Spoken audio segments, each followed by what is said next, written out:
Hey, Jenny Roberts here, and today in this video I'm going to give you guys a quick tip on how to prep bacon for when you're on the go and you got to get out of the house fast, or if you just don't want to make a ton of mess. So the product that I really like to use for this is the bacon from Costco, the Kirkland brand. It's already pre-cooked and ready to go. The only thing is you still got to heat it up. So this is what it looks like. It comes in a bag and it's about 16 ounces or 48 to 50 slices. And yeah, it's about 13 bucks.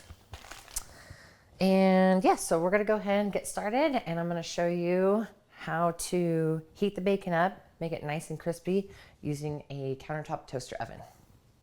So I have lined a baking sheet of with tinfoil on top, so that it is a easy, quick cleanup.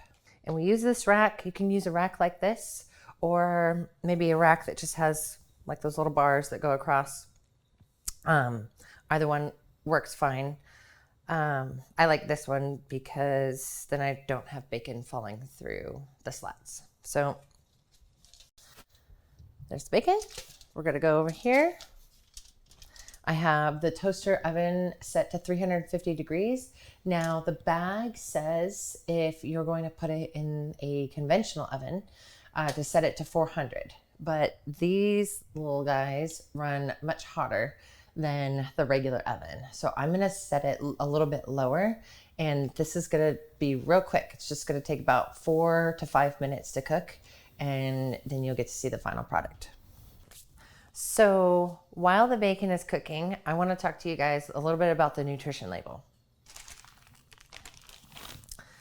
Depending on what style of diet you're following, you'll either be able to eat a lot of bacon or a little bit of bacon. But you want to pay attention to the macronutrients, the fats, the carbs, the proteins. If you're following a moderate to high fat diet, bacon works really well to get in those higher amounts of fats, where it can be more difficult to get in fats through like animal protein.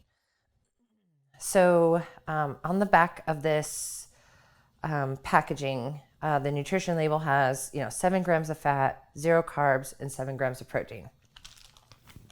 It's right here on the back like this.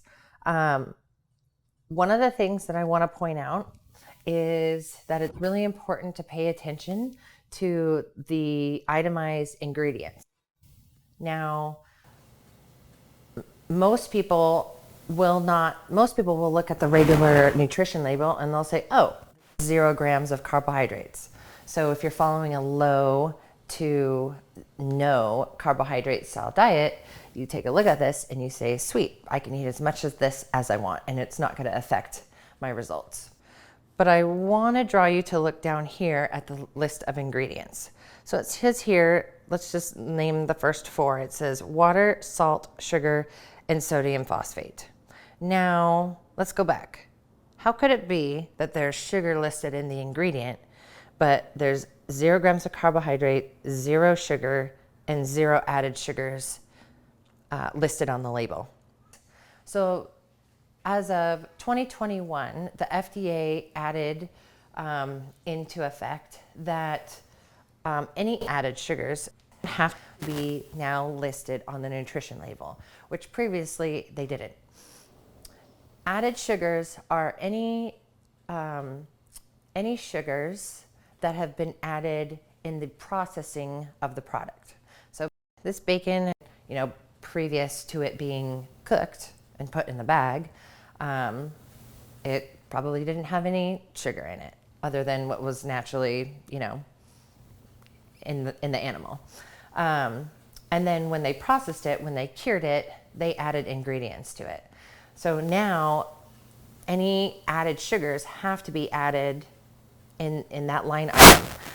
But this still says 0 grams of sugar in the line item. So how is that possible? Well, the secret that most people don't know about is that another rule that the FDA brought into effect is that food producers can actually leave out certain items on the main nutrition label if it doesn't meet a certain level of content.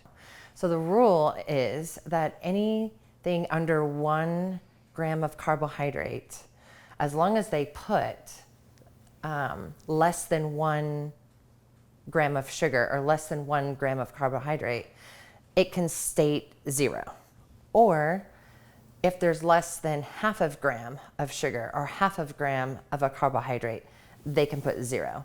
So there's 0 carbohydrates and 0 sugars and 0 added sugars. So if you are following a diet that is low or no carbohydrate, it would be very important for you to know that there is still sugars in this product, and you cannot eat this endlessly without having an effect on your blood sugar levels and an insulin response.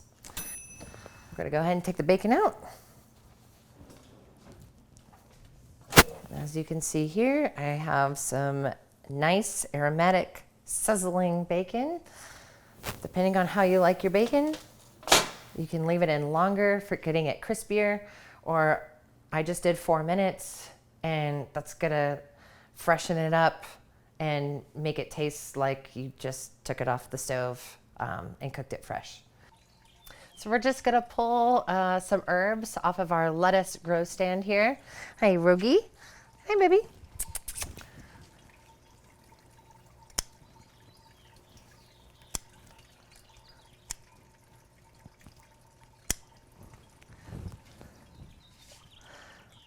And maybe a little bit of parsley.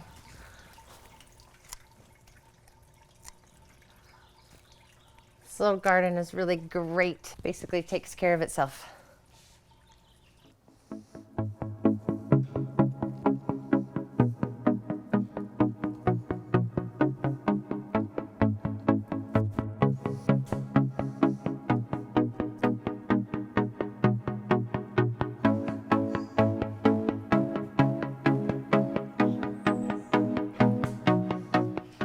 All right, well, thanks for hanging out.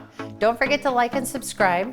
And please let us know what you thought about the video in the comments and if you have any other ideas. See you next time.